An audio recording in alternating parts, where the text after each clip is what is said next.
Yes. So here we go. Yeah. So third hound lucky, isn't it?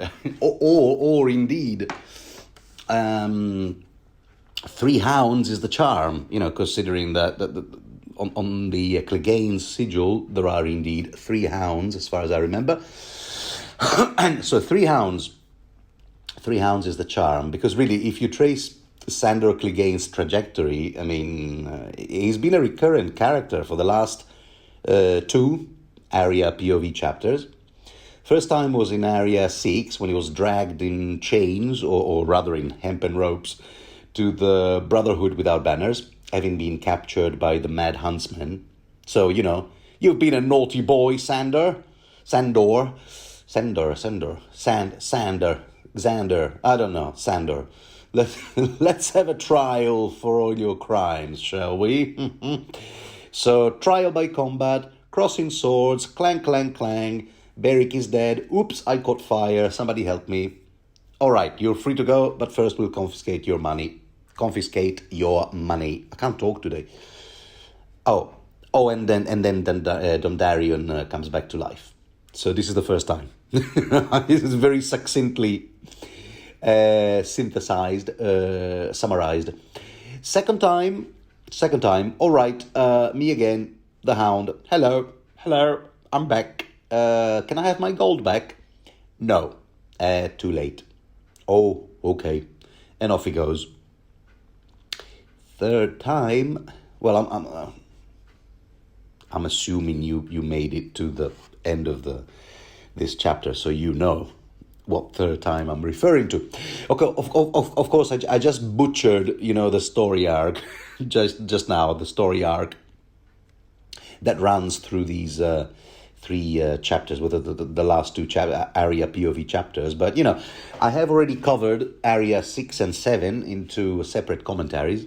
Feel free to listen to them separately, dear listener. So I won't waste our time going over them again here, because I'm eager to sink my teeth into Arya VIII right now. So, welcome to the rambling and incoherent commentaries of this insane person online. We leaf through the pages of A Song of Ice and Fire here, more precisely Book 3, Storm of Swords, Chapter 43, Arya VIII. So before we get into the whole Sandor Clegane saga, some establishing shots, because we are back at High Heart.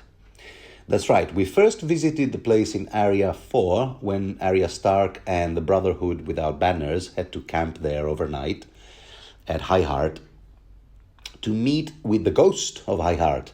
Remember the tiny lady who's sort of a clairvoyant, one of several picturesque characters encountered by the Brotherhood.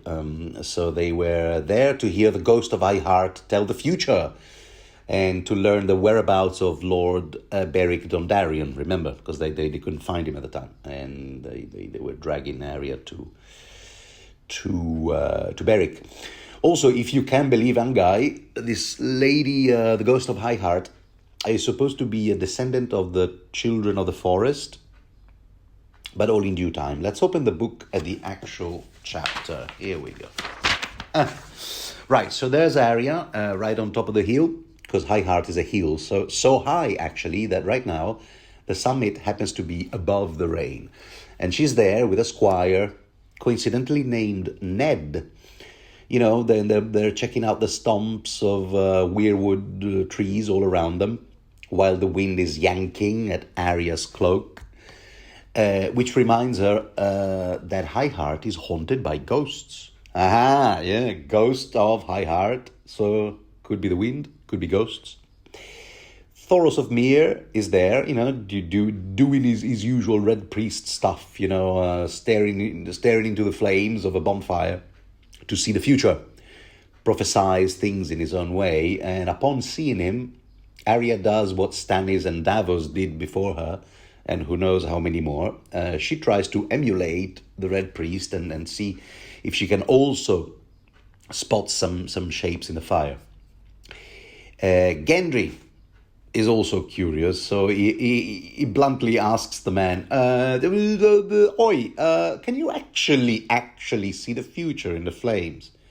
Because you know what, my master Tobo Mott, the armorer who used to sell you the swords you used in tourneys, he used to say you're a bit of a con man, not an actual priest. Even setting your sword ablaze was more of a magic trick than a miracle." So, Thoros denies nothing, basically. Yes, he goes, yeah, I was a cheat. No more than your master was, incidentally, because he always overcharged me for those swords. And I wasn't a real priest by vocation either, so to speak. I picked it more as a career, as in the family pressure and whatnot. In fact, I drank, I gambled, I was a bit of a womanizer, as in the name is. What was that, sweetie? The cat wanted to interject. No, the name is Mir, Thoros of Mir. Yeah, because drinking, gambling, womanizing.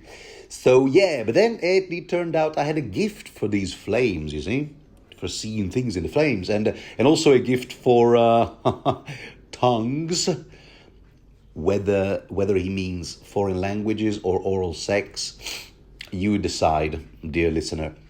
So anyway, because I was gifted the archpriest, whatever the name is, not quite sure how the hierarchy works among the red priests.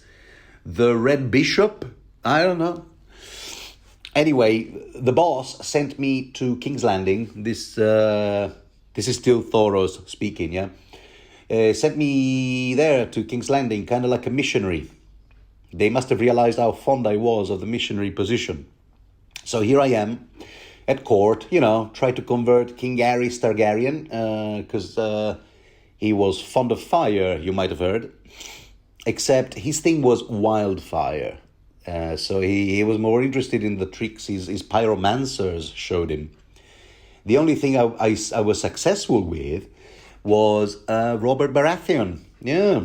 When I used my flaming sword to unhorse Kevin Lannister, an attorney. That's right. So Robert laughed his arse off at that trick. So he and I became drinking buddies, and the rest is history. But you know what? Setting your blade on fire. Yeah, your master was right. It does ruin the blade. You shouldn't do that. Don't try it at home. You know what I mean? No, don't do that.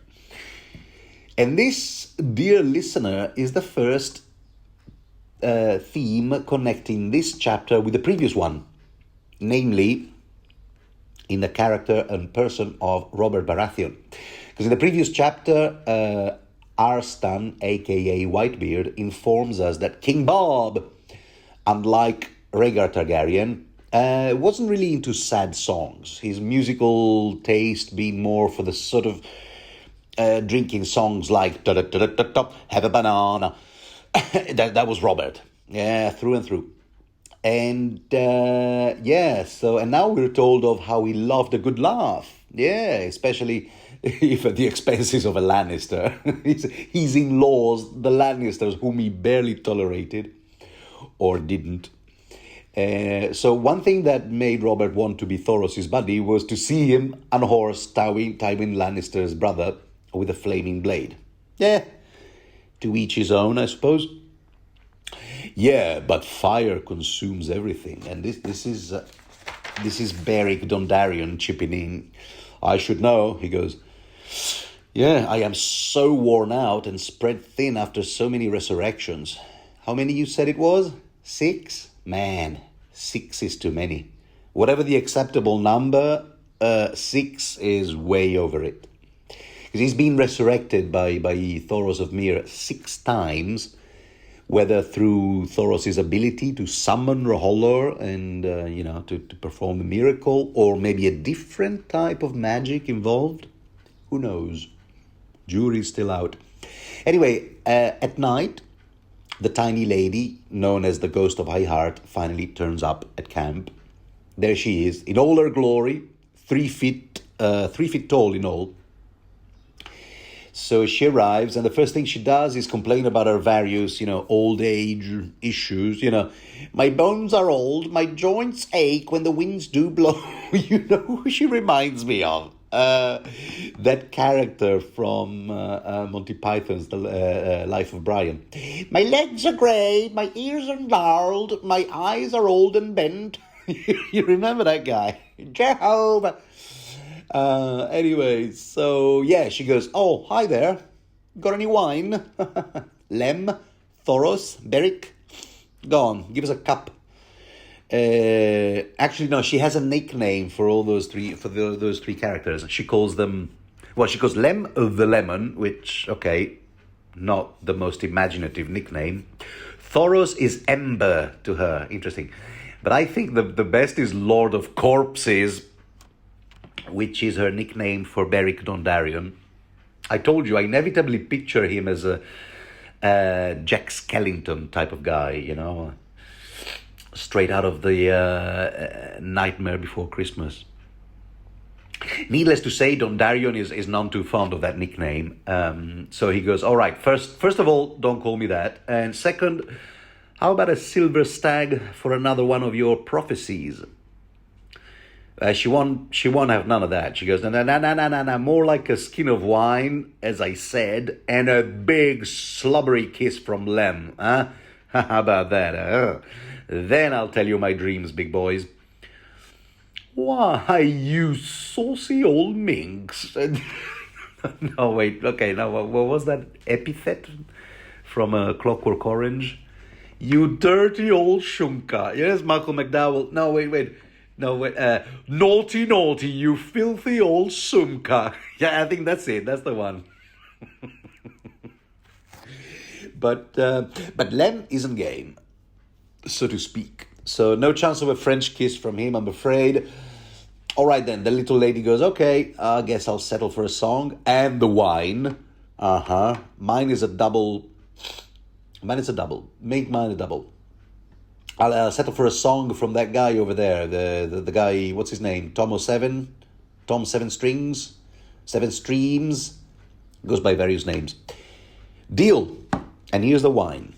Down in one. Okay, so once she's done gulping her sour wine, she comes up all Tolkien-esque and stuff, Tidings. I have grave tidings. She uses that word, tidings, which was so dear to Tolkien. Tidings. So let's go over them. Okay, first of all, the king is dead. Yeah, okay, which one? There's like 4 of them out there right now. Well, the one, really mean, but not terribly bright upstairs. Yeah, that's still 2 of them. Okay, you only narrowed it down by 50%. All right, it's the wet one, the squid, the cuttlefish. Okay, we get it. All right, this is Balon Greyjoy in it. Yeah. Now, dear listener, now it's time to pause a bit, because these prophecies have ramifications in the series, both in past and future chapters. But because of my no spoiler policy, I will only be looking back and not ahead. So first of all, let's look at what this same lady, the Ghost of High Heart, prophesied in Arya 4. Because at the time she said, and thanks God for bookmarks, I dreamed of a man without a face waiting on a bridge that swayed and swung. On his shoulder perched a drowned crow with seaweed hanging from his wings. And remember that in that commentary for that chapter, because I was sticking to my no spoiler pledge, I just said, okay, let's go backwards. Let's go back to previous chapters. Let's go back to A Clash of Kings. Is there a character we have encountered, man without a face, or who can do, shall we say, interesting things with his face? A face dancer in Frank Herbert's world. And who's the crow hanging on his shoulder? It points to the Ironborn. And at the time, you might remember, if you heard that commentary, that I also pointed out that we did encounter a what do you call it, a bridge that sways and swings. Again, from A Clash of Kings, let me get that quote. That's the one. To get to the sea tower on its crooked pillar, Theon, I inserted the name Theon, had to cross 3 further bridges, each narrower than the one before. The last was made of rope and wood, and the wet salt wind made it sway underfoot like a living thing. Not for the faint-hearted, clearly not for you if you can't stand heights. Theon's heart was in his mouth by the time he was halfway across. A long way below, the waves threw up tall plumes of spray as they crashed against the rock. That was from Theon 1. But now, the swaying bridge will be described again here. Rain was falling by the time he reached the swaying bridge out to the sea tower. And that is from Theon 2. So there you have it. The only 2 chapters set in the Iron Islands in Clash of Kings. And in both of them, we get a swaying bridge. And nowhere else in Clash of Kings.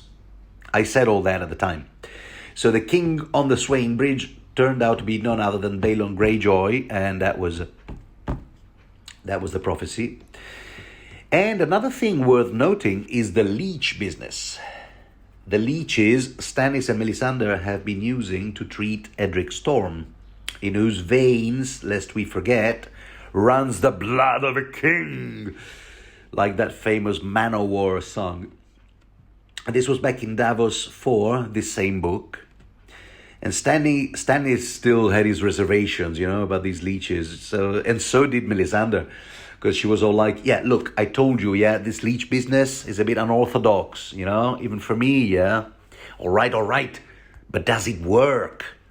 Yeah, see, even then, it's not an exact science, So the thing they were discussing in that chapter, Davos 4, was a ritual which entailed casting these leeches, three leeches in that particular ritual, 3 leeches into the flames while uttering a rival king's name. 1 leech for each king, Joffrey, Robb, and Balon.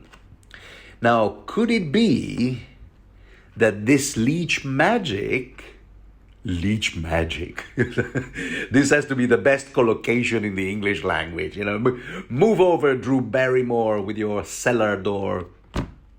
Award yourself 5 points if you got this reference. No, sorry. Anyway, could it be that this leech magic actually works? Which means that if that's the case, as far as these kings are concerned, 1 down, 2 to go. We'll put a pin on that. The prophecies keep on coming. The iron squids now turn on one another. Okay. Oh, and Lord Hoster Tully's, he's died too. But that's not much of a prophecy, right? I mean, you knew that. Also, in the Hall of Kings, the goat sits alone and fevered as the great dog descends on him. The great dog. Okay, I don't think that what I'm about to say counts as a spoiler, because we know only one goat, and that's Vargohoat. So where's Vargohoat right now? At Harrenhal. The Ghost of Iheart says the Hall of Kings, so I'd say that checks out. And even 9 years old Arya is able to place 2 and 2 together as far as the great dog is concerned. It's one of the 2 Cleganes. Even a first-time reader should be able to figure this one out. It's more likely to be Gregor Clegane, a.k.a. the Mountain, the Mountain that rides, because A, Vargohoat is squatting at Harrenhal. B, Harrenhal is officially the property of Tywin Lannister, even though he has just relinquished it to bequeathed to Lord Peter Baelish, aka lots of AKAs here. Peter Baelish, aka Littlefinger, and finally C. Gregor Clegane is on Tywin's payroll, which means that if Tywin wants to rid Harrenhal of goats infesting the castle, well, then he has to use someone on his payroll to evict the squatters, right? Some kind of bailiff. A bailiff to help Baelish reclaim his property. That's just perfect. Oh, George. Anyway, so the mountain just fits the bill, is my point. If anything, a first-time reader might say, wait a minute. Surely, isn't Vargo Hoat at Harrenhal courtesy of, in service of Roose Bolton? Huh? So why doesn't the Ghost of High Heart see that in her prophetic dreams? You know, I mean, why doesn't she say, in my dreams, I saw the big dog coming down for both the goat and his current master, the flayed man guy, the pink fella from up north. I don't know. Does that mean that Lord Bolton has nothing to fear from Tywin Lannister and indeed Sir Gregor Clegane? And why? Is Bolton about to throw Vargo Hoat under a bus? And not a minute sooner, if you ask me. Meanwhile, Arya is thinking, yeah, whatever. I hope Beric gets the big dog first and hangs him. Him and every other scumbag who works for him. Yeah, there. That would be an answer to my prayers. Next, the diminutive lady of High Heart tells them she also dreamed of a wolf howling in the rain. Here we go. But no one heard his grief. I really shouldn't say too much about this one, although, I mean, you're smart, dear listener, so you know that it's one of the remaining direwolves. 4 remaining direwolves, because, okay, but you know, lady died, and it's not Nymeria either, otherwise the sentence would have been a wolf howling in the rain, but no one heard her grief. So it's ghost, summer, grey wind, or shaggy dog. Howling in grief for what? For having lost his human companion? Which really, if you combine it with the leech business I just told you about earlier, I mean, it shouldn't take a genius to figure out which dire wolf she's talking about. Okay, so as I said, yeah, I'm only looking back, not ahead, not spoiling any future chapter for you. If, dear listener, you happen to be a first-time reader. So the little lady continues, I dreamt such a clangor, I thought my head might burst. Drums and horns and pipes and screams, but the saddest sound was the little bells. I dreamt of a maid at a feast with purple serpents in her hair, venom dripping from their fangs, and later I dreamt that maid again, slain a savage giant in a castle built of snow. Okay, no comments here, because really this is bona fide future content. Nothing that has been clearly foreshadowed in any early chapter. I mean, some of it has been foreshadowed, but not clearly. Just some of Chekhov's guns here and there waiting to be fired. Especially those purple serpents with venom dripping from their fangs. Say no more. Although I am looking forward to talking about it to you when I do my commentary for Sansa 5, this same book. And especially the giant in the snow castle business, Sansa 6. Because interestingly, that gives us an idea of how prophetic dreams work in this lady's head. I mean, for one thing, they don't prioritize between, on the one hand, real big facts, history with a capital H, actual news that are relevant and affect a whole lot of people, like deaths of kings, and on the other hand, simple child's play. That's all of these things appear in her head as dreams, as all having the same size and importance. So that's interesting. Anyway, moving on. I hope I haven't said too much. This is where something interesting happens. The ghost of High Heart notices Arya, and chillingly, she senses death all around her. Ominous, huh? Seriously, she starts sobbing uncontrollably. She goes, "Oh, I see you, wolf child, blood child. I thought it was the Lord who smelled of death, but you are cruel to come to my hill. Cruel. I gorged on grief at Summerhall, you know. I need none of yours. Begone from here, dark heart, begone." It's like, this is straight out of one of those horror movies, you know, where the clairvoyant sees too much, senses a really negative presence. And this, by the way, Arya, negative, I hear you say.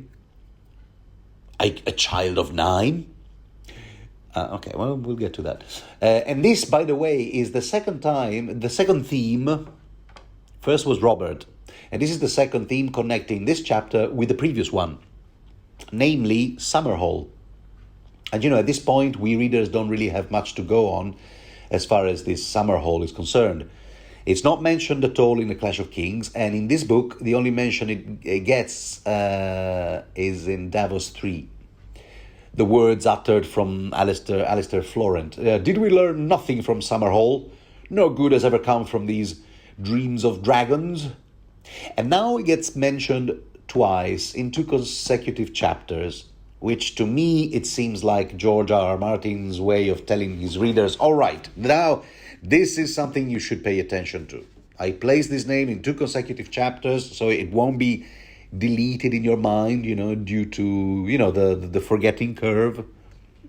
Same technique he used when he brought up the gift, Brandon's gift and the new gift. Again, he brought up the concept in 2 consecutive chapters. Anyway, we don't really know at this point what went down at Summerhall. Readers of this book, when it was still hot off the press, would have to wait for another 14 years with the release of The World of Ice and Fire for a full explanation. The only info we get by combining those scraps of info from those scraps of info that we got in what do you call it, Davos. I just said it. 4 point to some kind of disaster happening. You know, some what do you call it? Some attempt at reviving dragons. You know, hatching dragons' eggs. That's all we've got right now, and I'm not gonna say more. Possibly using dodgy techniques and resources, or if you want to adopt an ominous Lovecraftian tone, blasphemous and unspeakable practices, wildfire, human sacrifices. You know.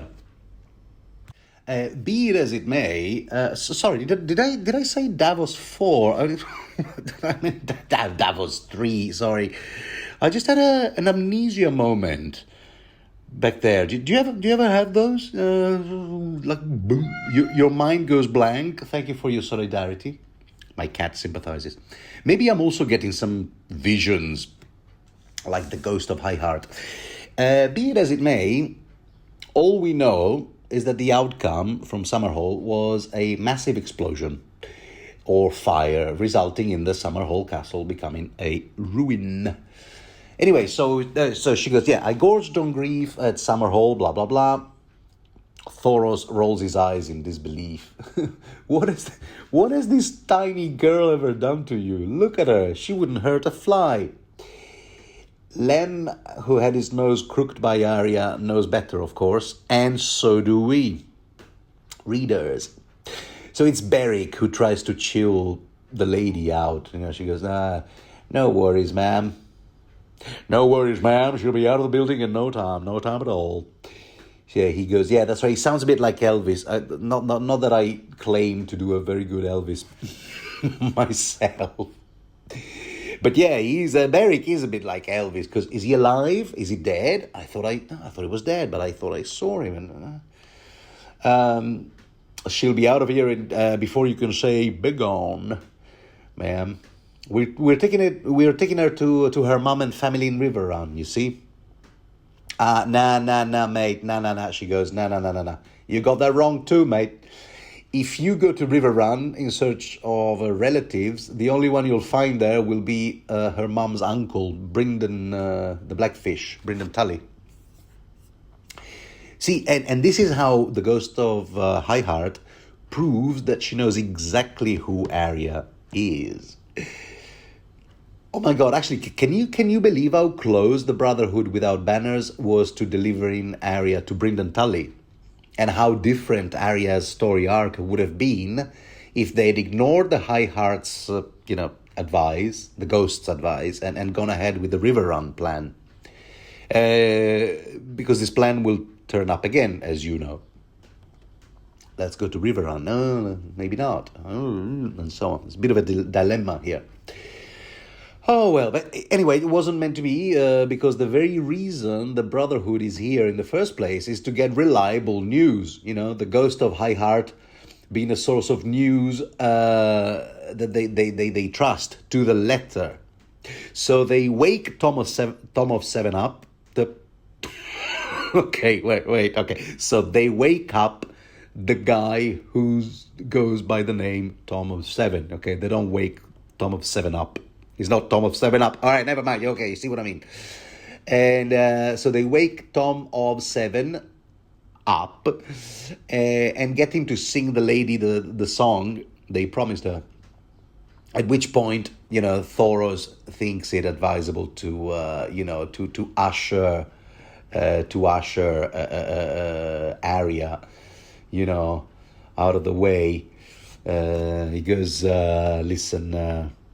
Seeing that Arya happens to be such a source of anxiety for the ghost of High Heart, he goes, "Come on, Arya, come on, let's make ourselves scarce, shall we? Let the little lady enjoy her song. It's all she has." And Arya is all like, "All right. I wasn't gonna do anything to her, yet." At that point, Tom bursts into a song and really pours his heart out, even though he was just sleeping like literally a minute ago. And once the song is over, just like the Hitchcock movie, the lady vanishes and it starts to rain. So the gang has to improvise some kind of shelter, and apparently they do a crappy job at it, because the next morning they all wake up feverish with pneumonia and what have you. So the next morning, as best they can, they try to reach a village a day away to the north. So they keep riding through the rain, which you really shouldn't do when you've got, all those ailments. And the most miserable of all seems to be this Ned, who's complaining about his wet hair, flapping on his face in the rain, getting on his eyes. Plus he's got a headache. He's got lots of issues, this kid, right now. Gendry doesn't show a lot of sympathy, empathy for him. He just goes, "Oh, well, will you stop complaining? Get a haircut if your hair is bothering you so much." And I wonder if that's George R.R. Martin's way of telling us that Gendry sort of fancies Arya. Because Arya is kind of friendly to this poor Ned kid guy. Who knows? Possibly just because his name is the same as her late father's, and those two kids are closer in age, so maybe Gendry is just pissed off at that. I know that I'm always reading this sort of interpretation, X fancies Y and so on, in all kinds of behavior in this series. But what are you gonna do? I'm allowed one theory in each commentary. All right. Be it as it may. So Arya attempts to get Ned's minds Ned's mind of things of his predicament, and she asks him about his personal life. A la, let's get to know each other. Hello. Which, if I'm right, should enrage Gendry even more. So she asks all sorts of questions. Have you always been a squire for Lord Beric? Ever killed anyone? Small talk between kids, yeah? And it's the kind of conversation that gets Arya to think on the people that she herself has killed so far. The stable boy at King's Landing, that guard whose throat she cut at Harrenhal, Sir Emery's men, not to mention those people whacked by Jack and Agar, Oh, there's one person. Now there's one person who knows how to do interesting things with his face. Huh? Just saying. Since we were talking about a certain squid. Okay.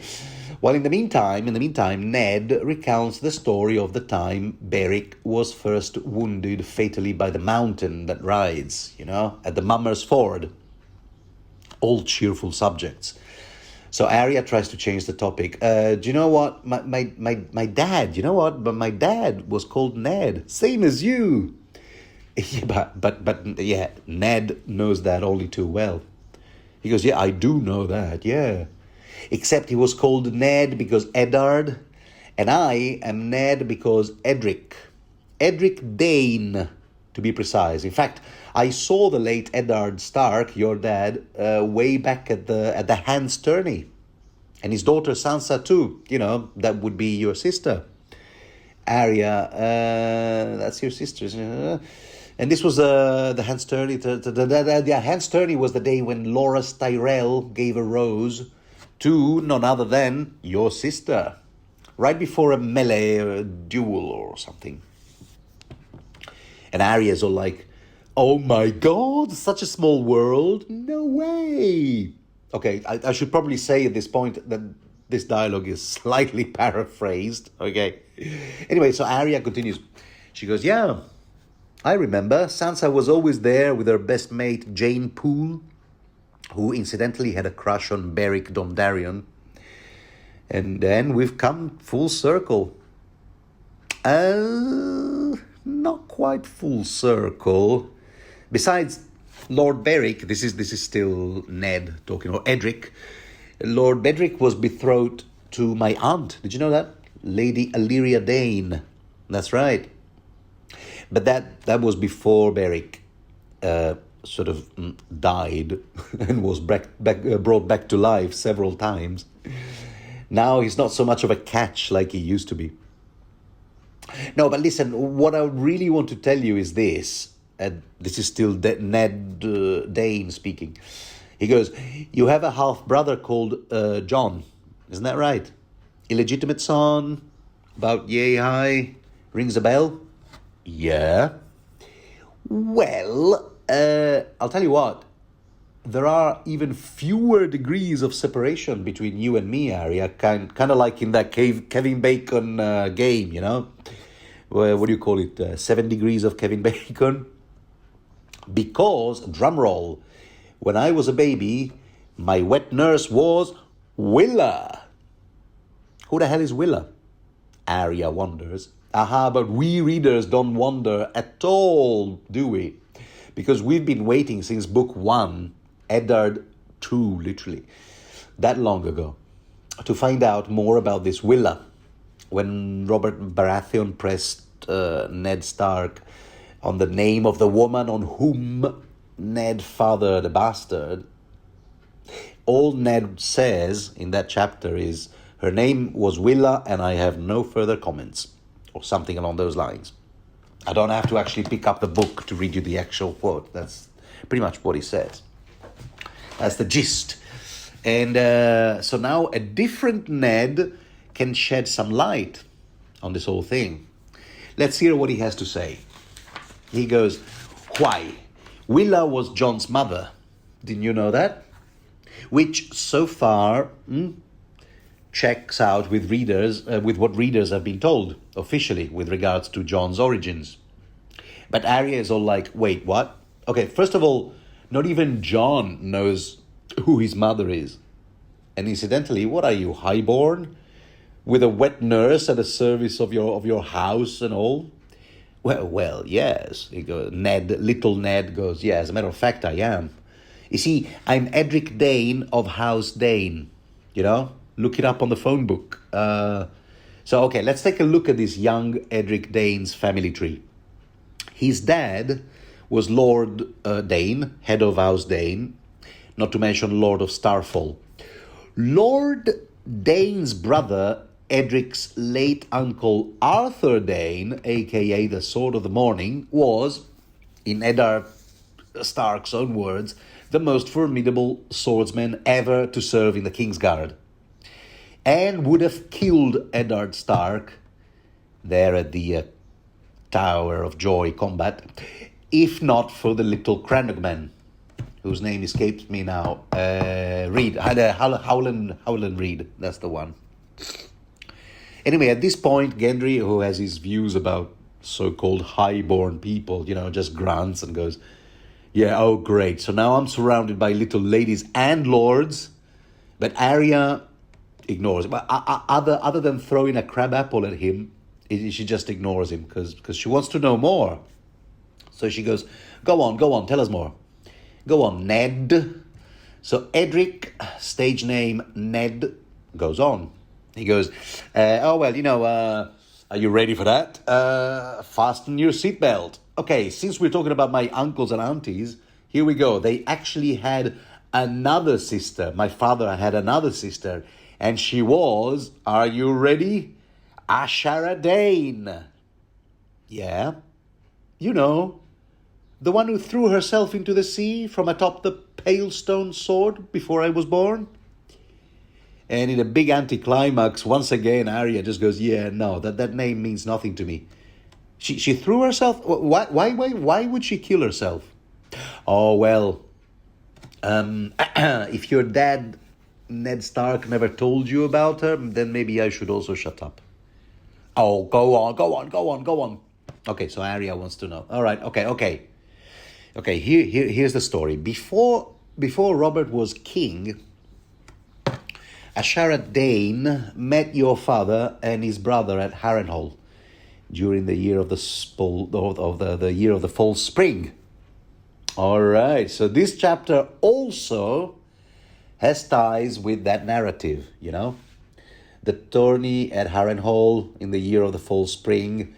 And George R. R. Martin here, as he often does, hands us specific pieces of this jigsaw puzzle to allow us to build up a particular bit of the picture. Like, for example, only a chapter ago, in the previous chapter, Daenerys 4, he gave us more pieces on Rhaegar Targaryen's participation in the tourney. But right now, he wants us to zoom in on another part of that tapestry. Remember Mira Reed's version of the tourney back in Bran 2, this same book that we're reading right now? Here, let me read you the quote.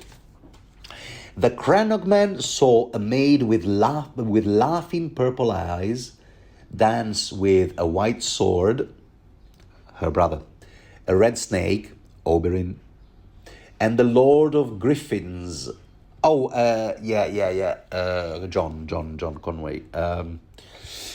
And lastly, with the quiet wolf, but only after the wild wolf spoke to her on behalf of her brother, too shy to leave his bench. Brandon had encouraged Ned Eddard to dance with Ashara Dane,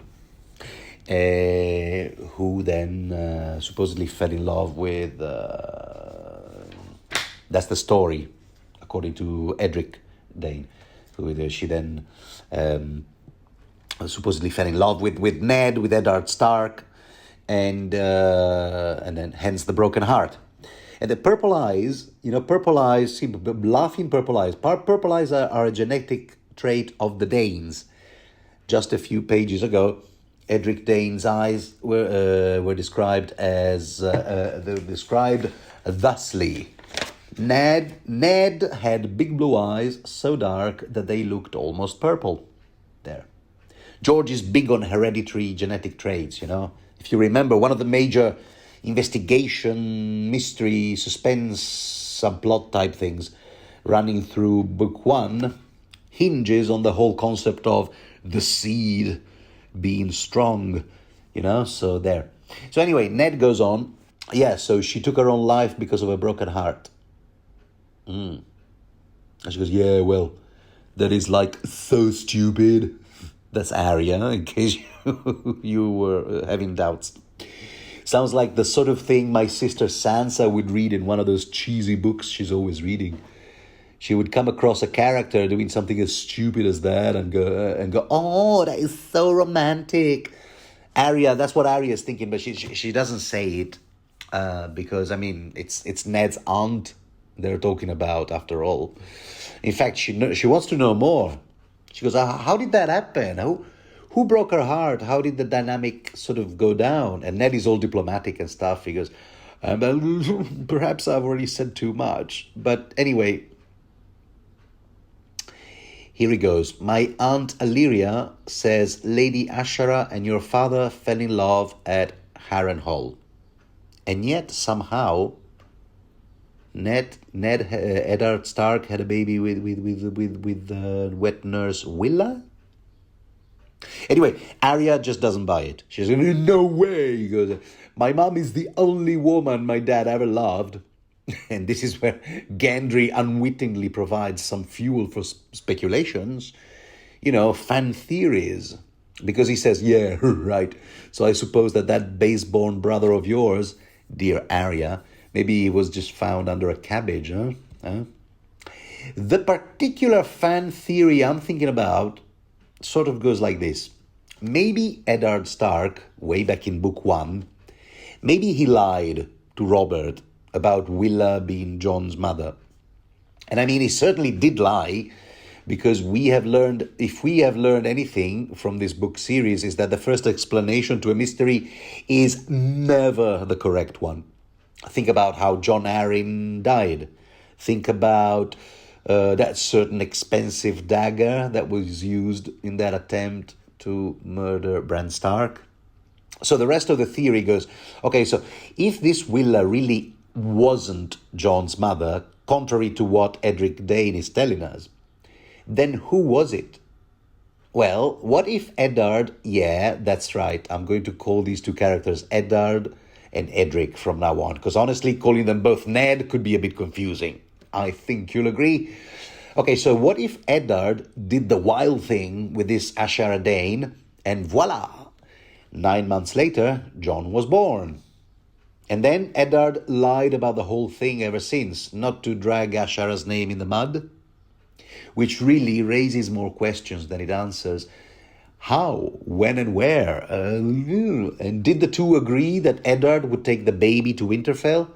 Which he must have done in the aftermath of the Baratheon rebellion, after the sack of King's Landing. You know, after turning up in the throne's room to find Jaime sitting on the Iron Throne, so just in time to yell, "Oi! What do you think you're doing there, young man?" So yeah, we know that part of the story. And of course, after arriving to Dorne to fight more battles, then stopping at the Tower of Joy, for incidentally, defended by Ashara's brother, Arthur, among others. Not sure why, since the king that Arthur Dane was sworn to was already dead by then. Anyway, so combat at the Tower of Joy, only to catch his sister Lyanna's final dying words. Ned, promise me. Eddard, please promise me. Again, we're not sure what she made him promise. At which point he must have finally headed further south to Starfall, where he delivered the famed sword Dawn of the Morning, which had been in the possession of the Sword of the Morning, Arthur Dane. So he delivered it to Arthur's sister, Lady Ashara Dane. Wow, busy week, huh? And if the theory is correct, it's at this point that Ashara handed baby John to Eddard? Really? Trust me, it's for the best. Blah, blah, blah. Give it to me, give it to me. Come on, give it over. At which point, the woman jumped into the sea to her death. Broken heart for losing a lover, a son and a brother. The end. Of course, that's not how young Edric Dane is telling the story, though. His version of the story sort of matches Eddard's, placing Willa as John's son, which the more you think about it, the less sense it makes. I mean, it's basically the same story, except that in this version, Eddard still goes to Starfall, delivers the sword to Ashara, and while he's there, goes over to Willa and says, all right, Willa, thanks for nursing our baby all this time. I'll take him now, if you don't mind. Come on, give it here. And Willa, being lowborn, all she could say was, okay. But then it's Ashara Dane who jumps off a cliff. We've got our detective caps on right now, dear listener. Does all that make sense? And besides, Eddard would have impregnated Willa at least 9 months prior to turning up at Starfall, which means, as the battle was raging, all of that not only doesn't make a whole lot of sense, but also portrays Eddard Stark as a not really nice guy. Yeah? Anyway, let's leave it at that, because as you know, there is another theory as to who John's mother actually is, and I'm talking about that theory. But that's not what I'm focusing on right now, so back to Edric Dane's story. It's funny how, upon hearing it, Gendry, who happens to be Robert Baratheon's space-born son, small world indeed, just goes, yeah, well, who cares, right? I wish my own father had stuck around for me and raised me, you know what I mean? Like your dad raised that John dude. But Arya has heard enough, and once again she presses her heels on the horse, and cloppity-clop, that's the sound of hooves.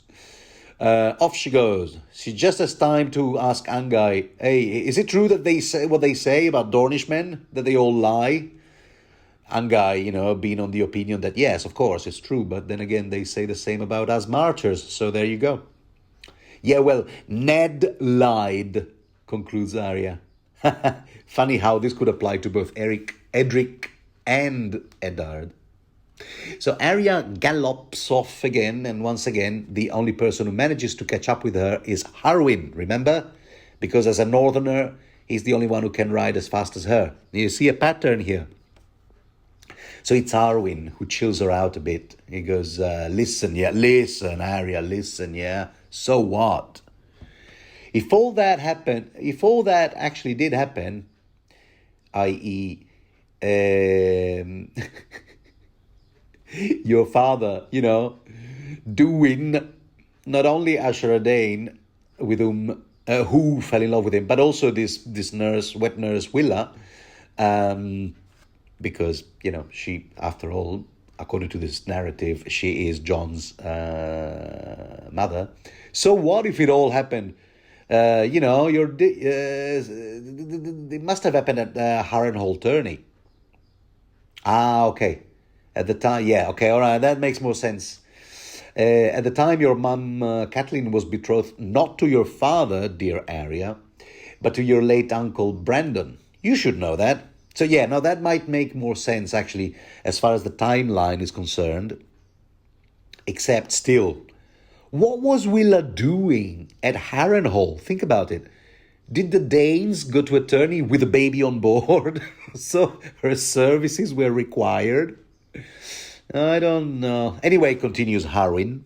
He goes, best not mention any of that to your mum, Kathleen, when you see her, huh? Okay?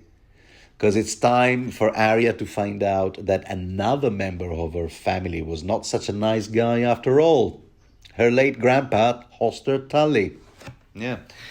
See, we're now somewhere east of the Red Fork, where this village they enter, what's left of a village anyway, was razed to the ground by the Tully army. All because the local lord, Lord Goodbrook, stayed loyal to the Targaryens during the rebellion. That's right. Oh, I can't believe it. how much anxiety this cat has today. So Hoster, adorable, smelly old avuncular, dying and now dead Hoster Tully, at the time unleashed his fury on the village, civilians and everything, which really sounds like the sort of thing Sir Gregor Clegane, aka the Mountain, would do, and did, in fact, do in Book 1, for which reason, is not exactly a fan favorite, so to speak. So Gendry at this point can't help giving Arya like a funny look. Not as in funny haha, but as if to say, what a screwed up family line you come from, dear Arya. So anyway, they camp there because they need a fire, and the night is dark and full of terror, in the words of Thoros of Myr, who promptly sits in front of the fire to see if he can spot some more clues, as to what the future has in store. Tom of Seven, meanwhile, is complaining about going to Riverrun. He's not fond of the Tullys, you see, and the feeling is mutual. This is a good time to remember that Edmure hates his guts because of that floppy fish song he composed and performed all over the Riverlands. This was when he stole a girl, Tom, stole a girl that Edmure was supposed to bed to take his virginity. Edmure had drunk too much and was unable to perform. I'm reading this from, I've got the wiki of Ice and Fire in front of me. So he was unable to perform. So Tom slipped in Edmure's place, and to add insult to injury, the next day he wrote that song about a floppy fish. The trout being on the Tully's sigil. So there's that. But here, Tom recalls when Edmure's, I can't seem to pronounce that name, Edmure's sister, Lady Lysa Arryn, once sent Tom up the high road where the Vale Mountain clans took his gold, horse and clothes. I mean, that was not his day, huh? So he walked up to the bloody gate with nothing but his harp to cover his nudity. There the guards made him sing, "The name day boy and the king without courage." How appropriate for a man, in his name day suit. Before letting him pass through the gates. Oh, how humiliating. What a story, huh? Which Thoros interrupts. Okay, all right. Everybody shut up. Okay, I see. He's looking into the flames, you see. I see Lannisters. Roaring red and gold. Aha. Hence the title of the second volume of A Song of Ice and Fire. A Storm of Swords, sorry. Blood and Gold, That's the Harper's Voyager edition. It was split in two halves. Volume 1 was titled Steel and Snow. And right now we are in Volume 2, Blood and Gold.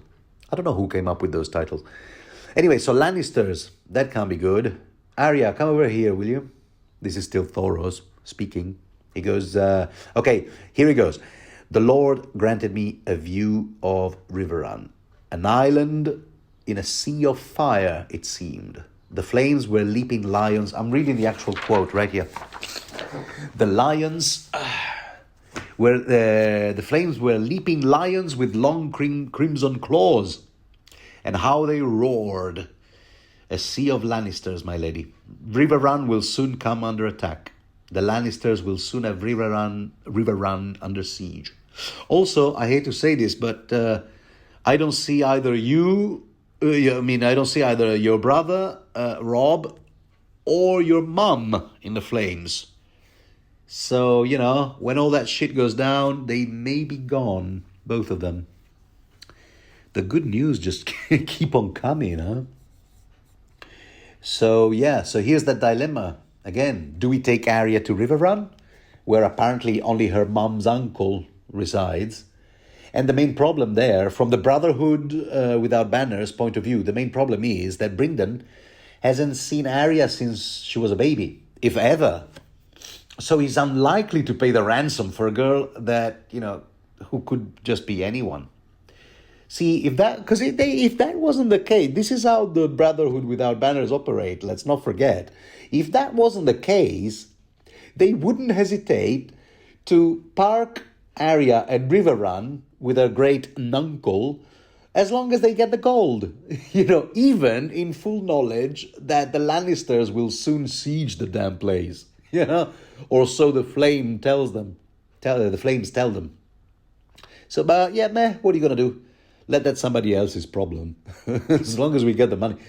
And because the only factor that makes them decide to take Arya to that other place, that wedding at the Twins, Shea House Frey, the only factor that makes them take that decision is that at least Catelyn and Robb will recognize Arya and fork out the money. Or so they figure. So yeah, chew on that. Okay, be it as it may, this is Beric speaking, be it as it may, the Lannister army could be everywhere. And I don't intend to be taken, dun dun dun, because this is where he ends the sentence, but although everyone knows what he means, he doesn't intend to be taken alive. So the point is, before they embark on this last leg of their journey, better gather some intel, So here's Beric's plan. Because, okay, we retrace all our steps, go back to Sharna, at the Inn of the Kneeling Men. And then we talk to that maester again, the talkative, that chatty maester who seems to know a lot, The maester who's looking after that senile knight with dementia. We could question him a bit. And then we could be off to Acorn Hall again, Stay with Lady Smallwood for a while. And while Beric is saying all that, Arya is all like, what? No, you've got to be kidding. I'm supposed to be back with my mom and bro, not Acorn Hall. And all those places again? Come on, the road trip is over. I want to go home and work on my scrapbook from the road trip. So she's walking away, Arya is, and all, cartoon mumbling to herself in the rain, when all of a sudden she hears someone shouting her name and then a horse whinnying, coming closer and closer. Again, cloppity-clop. That's the sound of hoops. And a mailed fist grabs her, and guess who? It's Sandor Clegane. Again. Clegane again. On the road again. Indeed.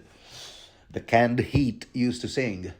I told you, 3 hounds is the charm. Third hound lucky. Isn't it? Yeah. Let me go, put me down, she goes. This is Arya. I don't know if that's her voice, but it came out like that. But he's all like, you're mine now. What's his name? Mickey Mouse's villain, Pegleg Pete, is that his name? I just picture him as some character like that with a rasping laughter. So he puts her on his horse, while all that Arya can think of is the question he asked her a few chapters back. Do you know what dogs do to wolves? We'll find out in the next Arya chapter, dear listener, because this is where Arya 8 ends.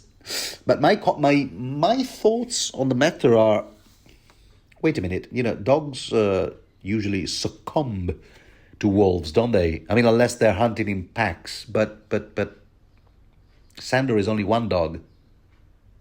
And then again, Arya is only... no matter how you slice it, this metaphor really doesn't hold. It does not apply to the situation. But anyway, this is where I'm supposed to give out all these cliffhangers.